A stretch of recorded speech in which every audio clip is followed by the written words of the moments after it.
बस रहे थे यही सल्जूक भी तौरानी भी, अहले चीन में, ईरान में सासानी भी, इसी मामूर में आबाद थे यूनानी भी, इसी दुनिया में यहूदी भी थे नसरानी भी, पर तेरे नाम पे तलवार उठाई किसने, बात जो बिगड़ी हुई थी वो बनाई किसने।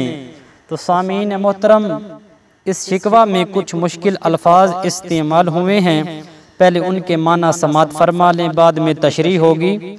सुल्जूक कहते हैं कि तुर्कों का एक कबीला जो बाद में मुसलमान हो गया, और तौरानी तुर्किस्तान के बाशिंदे, अहले चीन के बाशिंदे, और सासानी ईरान का शाही ख़ानदान, और मामूर दुनिया को कहते हैं। तो अब आइए अल्लामा मोहम्मद इकबाल रहमतुल्लाह अलैह फरमाते हैं, तशरीह समात फरमाएं कि ए रब्बे करीम, हम मुसलमानों से पहले तेरी दुनिया में कई कौमें आबाद थीं, जिनमें तुर्की, ईरानी, यूनानी, यहूदी और ईसाई थे। उनमें से किसी ने तेरे नाम को बुलंद नहीं किया।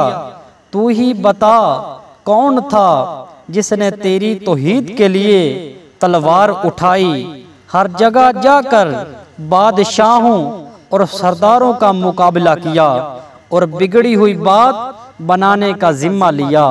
तो सामीन मोहतरम, ये थी आज की वीडियो। अगर आपको पसंद आई हो तो लाइक और शेयर ज़रूर कर दें।